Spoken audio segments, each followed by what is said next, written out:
So here's the thing about the Intergalactic Combat Academy. It's supposed to be the most prestigious military training facility in 7 galaxies. We're talking about a place where the finest warriors from hundreds of species come to prove they've got what it takes to defend their civilizations against cosmic threats. The admission rate is 0.03%. The dropout rate is 60%. The bragging rights are eternal. My name is Krebe, and I've been an instructor here for 42 cycles. I'm a Velcrosian, which means I've got 4 arms, excellent peripheral vision, and the kind of patience you'd expect from a species that takes 8 years to reach maturity. I've trained champions, tactical geniuses, and at least 3 cadets who went on to become fleet admirals. I've seen every type of warrior you can imagine, from the honorable to the ruthless, from the brilliant to the barely competent. And then the humans showed up. Today was Survival Skills Assessment Day, specifically the Weapon Forging Challenge. This is where we separate the actual warriors from the rich kids whose parents bought their way into the academy. The rules are simple. You get 3 hours and access to raw materials. Forge a melee weapon. Make it count. We don't care if it's a sword, a spear, an axe, or some weird cultural thing from your homeworld. Just make something that can win a fight. The cadets were already assembled in the forge yard when I arrived. There was Thornak, a Saurian from the Krell system, standing there with his arms crossed and that insufferable smirk that suggested he'd already won. His scales were polished to mirror brightness, and he kept flexing his claws like he was posing for a recruitment poster. Confidence is good. Overconfidence gets you killed. But try telling that to a Saurian. Next to him was Zella, a Chitauric who'd already laid out 17 different tools in perfect symmetrical order. Her species builds hive cities with mathematical precision, and apparently that extends to everything they do. She was muttering calculations under her breath, probably computing the optimal blade angle to 7 decimal places.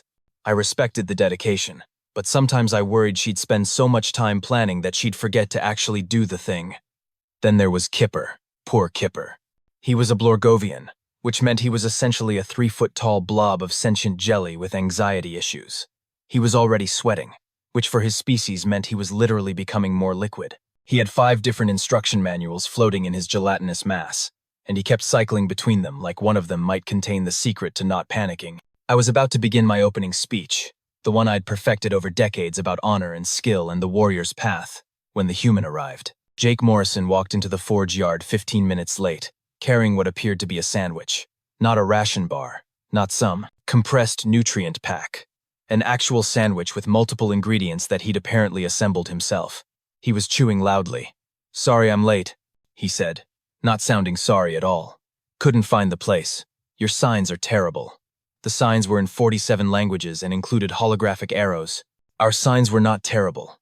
Jake was completely average for a human, which I'd learned meant absolutely nothing about his actual capabilities.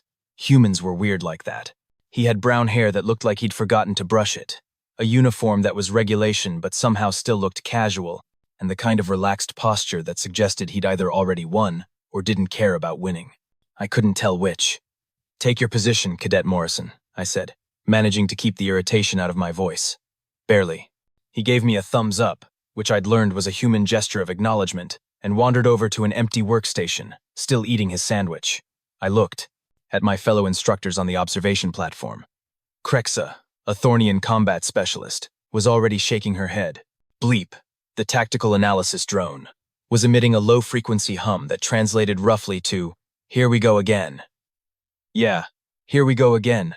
I activated the holographic timer above the forge yard. 3 hours glowing in bright blue numbers that everyone could see.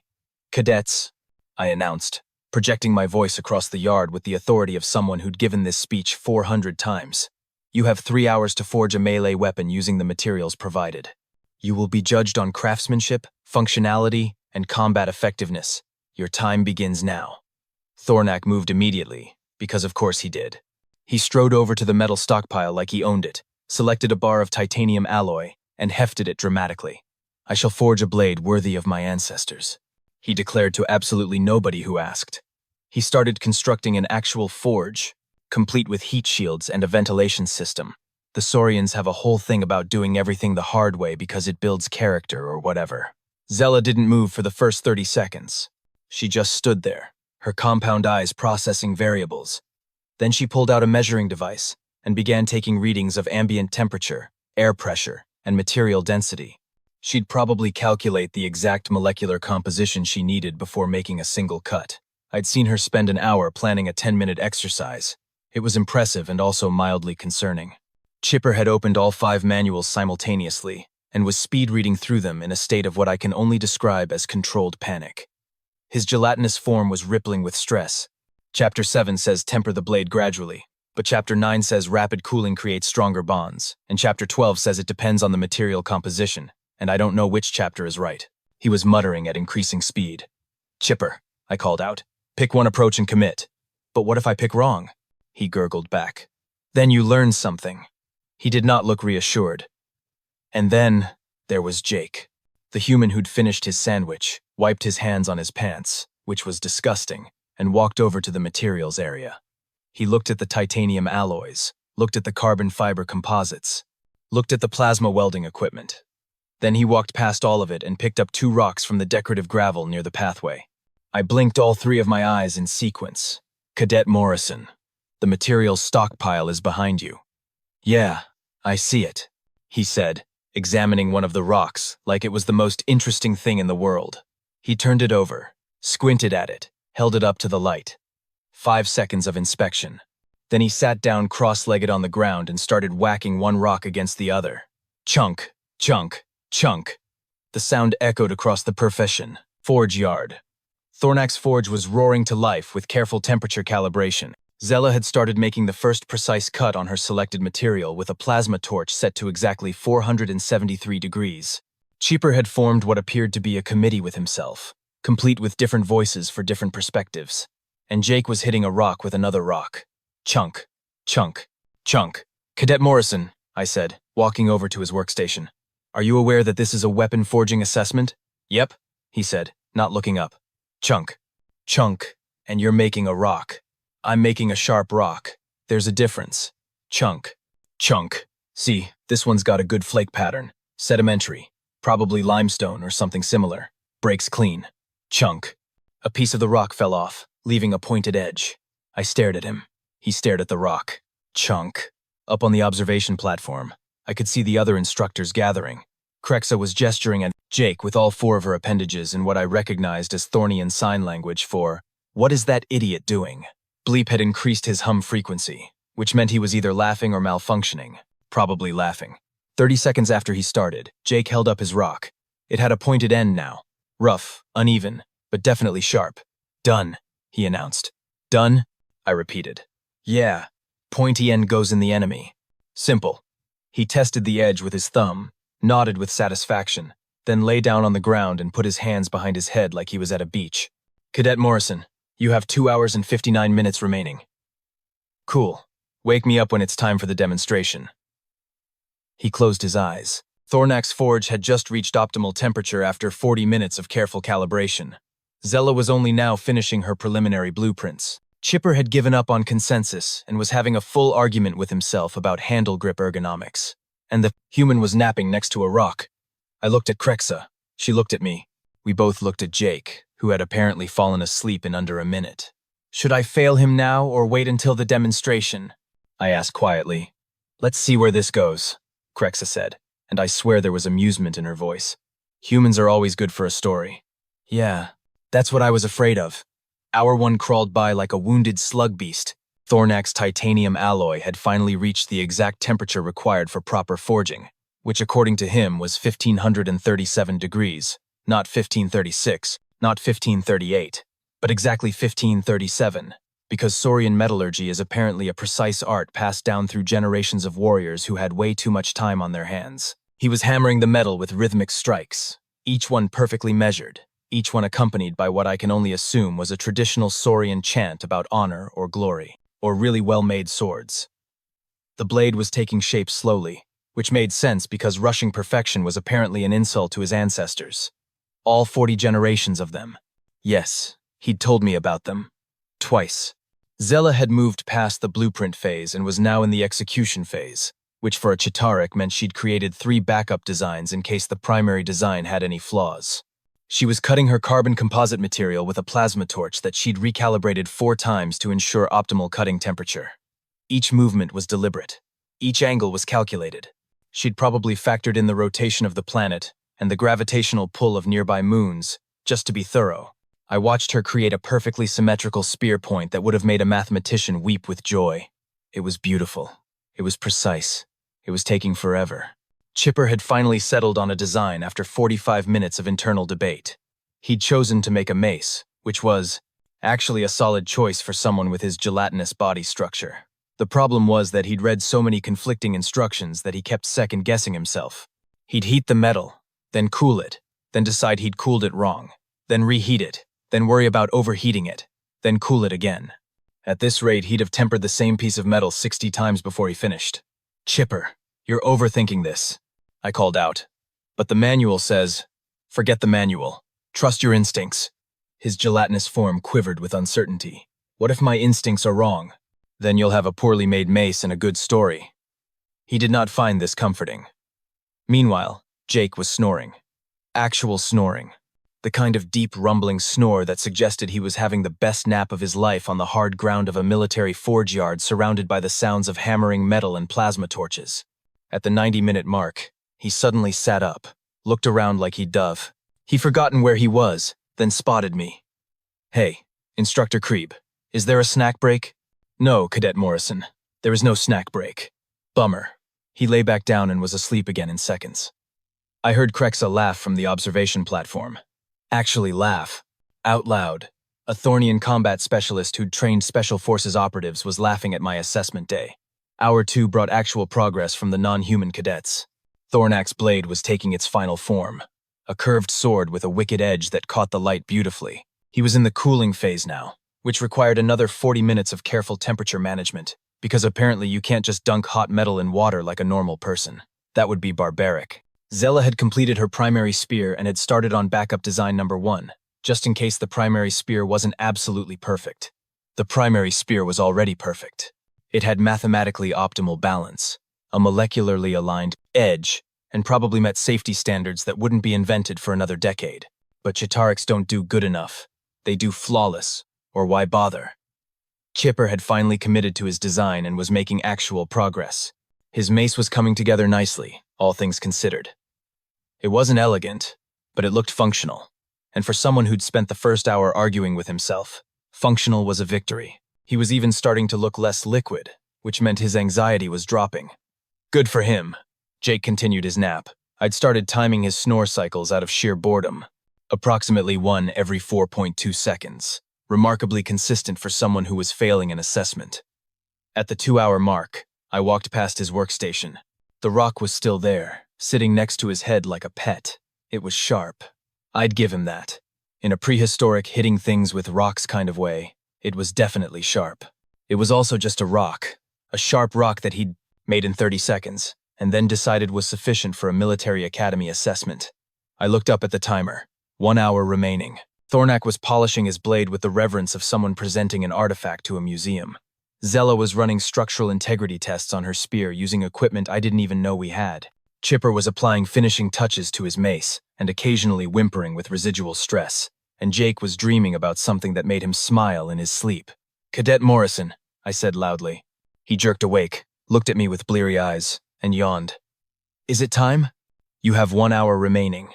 "Oh, cool." He looked at his rock, picked it up, examined it for approximately 2 seconds, nodded with satisfaction, and put it back down. "Yeah, I'm good. You're good. Yep, all done. Same as before. Pointy end, enemy, you know the drill." He stretched, cracked his neck, and sat there watching the other cadets work like he was a spectator at a sporting event. I was starting to understand why humans had a reputation in the galactic community. Not a good reputation, just a reputation. The kind of reputation that made other species check their supply closets to make sure nothing was missing and also maybe on fire. 30 minutes left. The other cadets were in their final phases. Jake was examining his fingernails. This was going to be interesting. The timer hit 0 with a sound like a gong that echoed across the forge yard. "Time," I announced. "All cadets present your weapons for inspection." Thornak stepped forward first, naturally, carrying his sword like it was a holy relic. And honestly, it kind of looked like one. The blade gleamed under the forge yard lights, a perfect curve of titanium alloy that had been folded, hammered, tempered, cooled, and polished into something that belonged in a museum.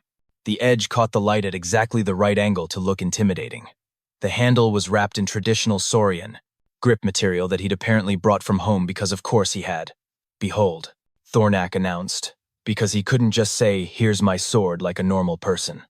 The Fang of Kethros, forged in the traditional style of my ancestors, molecularly aligned for maximum cutting potential, balanced to perfection, and worthy of the warrior who wields it. He'd named it. He'd named his assessment day sword. Impressive craftsmanship, I admitted, because it was. Structurally sound, excellent balance, clearly demonstrates advanced metallurgical knowledge. I made notes on my datapad. Thornak looked smug, which was his default expression, so nothing new there.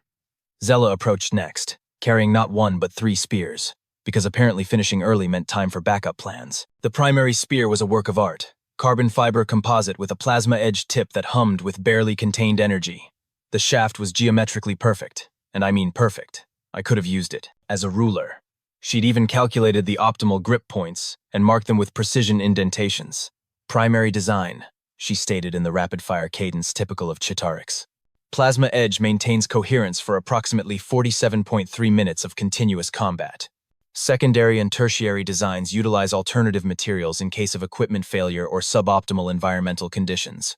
All 3 designs have been tested for structural integrity, weight distribution, and aerodynamic efficiency. She'd tested them, in the time limit, after making 3 of them." "Exceptional work, Cadet Zella," I said, genuinely impressed. "Your thoroughness is noted." More notes on the datapad. Zella's antennae twitched with satisfaction. Then came Chipper, wobbling forward with his mace held in a pseudopod that was only shaking a little bit. The mace was rough around the edges, literally, and the handle looked like it had been wrapped by someone having a mild panic attack, which was accurate, but it was solid, functional. The weighted head would definitely cave in a skull or 3. "I made a mace," Chipper said quietly. "It's not perfect, and I'm pretty sure I messed up the tempering in the middle section, and the handle wrap is uneven and—" "Chipper," I interrupted. "Does it work?" "I think so." "Then you succeeded. Well done." I gave him a passing grade on my datapad. His entire gelatinous form brightened with relief. Literally brightened. Blorgovians do that when they're happy. And then there was Jake. He stood up, stretched like he'd just woken from the best sleep of his life, which he had, and picked up his rock. Just picked it up. No ceremony, no presentation. He walked over and held it out to me like he was showing me a neat stick he'd found at a park. "Rock," he said simply. I stared at it. Krexa stared at it from the observation platform. Bleep's hum dropped to a confused frequency. Even the other cadets were staring. "Cadet Morrison," I said. Slowly. "This is a rock." "A sharp rock," he corrected. "Important distinction. See, you've got your pointed end here." He indicated the chipped point. "And you've got your holding end here." He indicated the rest of the rock. "Pointy end goes in the enemy. Holding end stays in your hand. Simple, effective, gets the job done. You had 3 hours and access to advanced materials. Didn't need them. Rock works fine." He hefted it casually. "Been working for humans for about 2 million years, give or take. Figured why mess with a classic." Thornak made a sound that was somewhere between a laugh and a scoff. "You cannot be serious. That primitive tool is an insult to the art of weapon crafting." Jake looked at him with an expression of complete calm. "Does it need to be art, or does it need to stab people?" "Both," Thornak insisted. "A warrior's weapon is an extension of their soul." "Huh. See, I always thought a weapon was a thing that makes the other guy stop fighting. But hey, different philosophies." Jake turned back to me. "So, are we testing these or just looking at them? Because I'm pretty sure mine works." I glanced at the test dummy we'd set up, a military-grade combat simulation model designed to register impact, force, and damage potential. "Demonstrate," I said, curious despite myself. Thornak went first, naturally.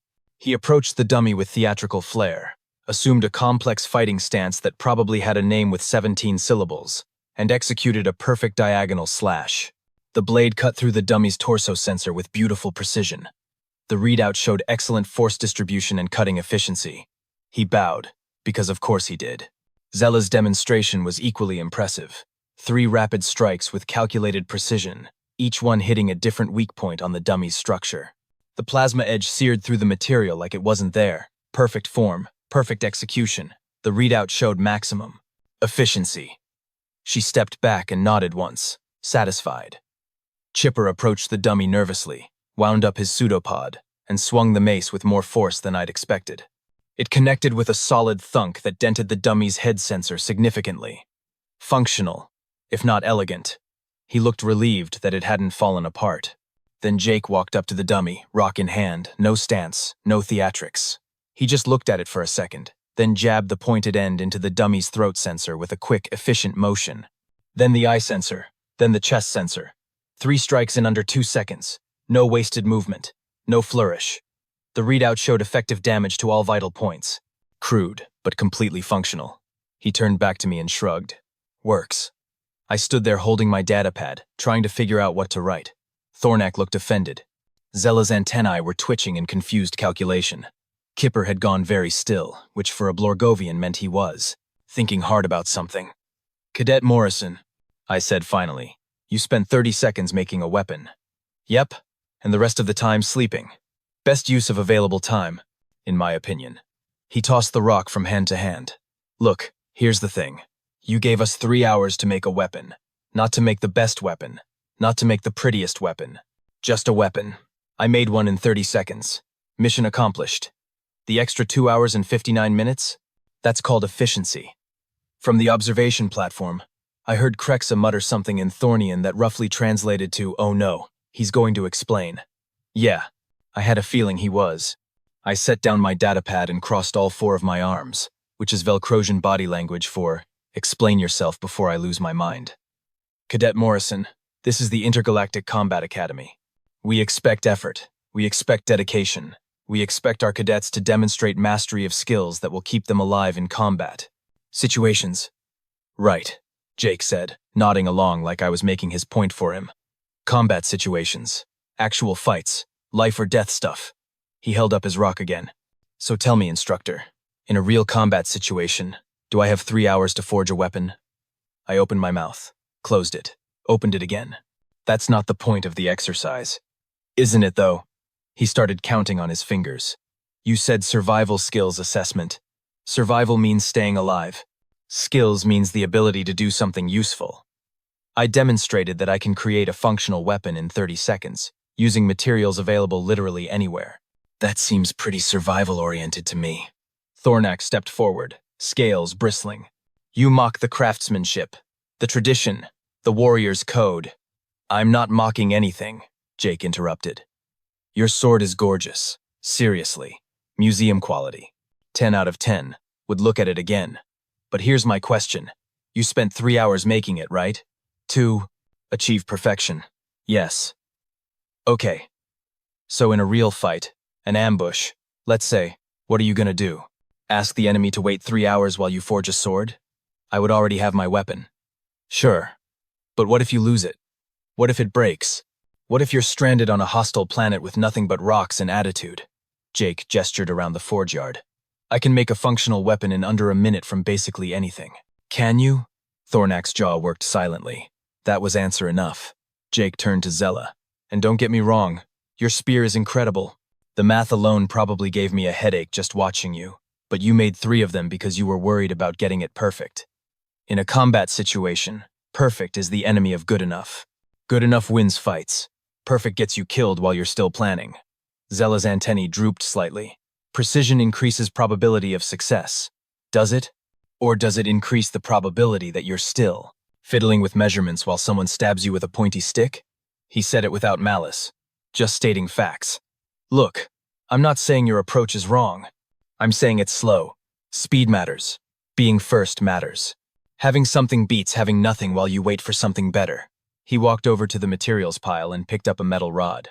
Watch this. He slammed it against the ground 3 times, breaking off a piece with a jagged edge. Weapon. 15 seconds. He grabbed a piece of cable and wrapped it around a chunk of debris. Flail. 20 seconds. He picked up 2 small pieces of metal and held them between his fingers. Improvised knuckles. 5 seconds. He dropped everything and turned back to us. I can keep going. I can make a weapon out of basically anything in less time than it takes to explain why I shouldn't. I felt something shifting in my understanding, and I didn't like it. You're saying that human military doctrine prioritizes speed over quality. I'm saying human military doctrine prioritizes winning over looking good while losing. He leaned against the workstation. You want to know the difference between humans and most other species? We've been killing each other for our entire existence. We got really, really good at it. And you know what we learned? The guy with the perfect sword loses to the guy with the good enough sword who showed up first. That's barbaric, Thornak said. That's practical, Jake countered. Your species spent 3 hours forging weapons. Mine spent 3 hours winning the fight and taking your weapons. Then we had weapons and you were dead. See how that works? Kipper's gelatinous form was rippling with what I recognized as existential distress. But the manuals say proper preparation prevents poor performance. Sure. And over-preparation prevents any performance at all. Jake's voice was gentler now. Look, buddy, your mace is good. Really. You made a solid weapon under pressure. But you spent an hour reading manuals before you started. In a real survival situation, you'd be dead before you finished Chapter 2. The forge yard had gone very quiet. Up on the observation platform, I could see other instructors gathering. Word had apparently spread that the human was saying something interesting, which meant probably something disturbing. Here's the thing about humans, Jake continued, and I got the distinct impression he'd given this speech before. We don't wait for perfect conditions. We don't wait for optimal equipment. We don't wait for backup. We show up with whatever we've got and make it work. You know what human soldiers call a perfectly planned operation? A fantasy. You know what they call a barely functional plan executed immediately? Tuesday. He picked up his rock again. This represents 2 million years of human problem solving. See threat. Pick up rock. Apply rock to threat. Problem solved. We built our entire civilization on the principle of good. Enough. Fast enough. Cheap enough. We didn't wait to invent perfect agriculture before we started farming. We didn't wait for perfect metallurgy before we started forging. We didn't wait for perfect spacecraft before we left our planet. We just did it, learned from the mistakes, and did it better next time. That's inefficient, Zella protested. The failure rate is acceptable, Jake finished. That's the part that freaks everyone out about humans. We accept failure as part of the process. We expect losses. We plan for things to go wrong. And then we win anyway because we're already moving forward while you're still calculating the optimal path. I picked up my data pad, not to write anything, just to have something to hold. So your argument is that the human approach to warfare is acceptably bad instead of impossibly good. My argument is that acceptably bad right now beats impossibly good eventually. He grinned. Plus, and this is important, after I win the fight with my rock, I can take your fancy sword. Then I've got a rock and a sword. That's called resource acquisition through aggressive negotiation. That's called looting, I said. Yeah, humans are great at that too. He wasn't even slightly embarrassed about it. Thornak looked like he was having a crisis of faith. Zella was probably recalculating every assumption she'd ever made. Chipper had gone completely still, which meant he was either deep in thought or dissociating, maybe both. And I was standing there realizing that I'd just watched a human cadet deconstruct several thousand years of military tradition with a rock and a lecture on acceptable mediocrity. Cadet Morrison, I said slowly, you're either a genius or a disaster. Can't I be both? He smiled. That's pretty standard for humans. Yeah, that tracked. I was about to dismiss the cadets, send them off to contemplate their various crises of identity and doctrine, when Krex's voice came through on the comm system.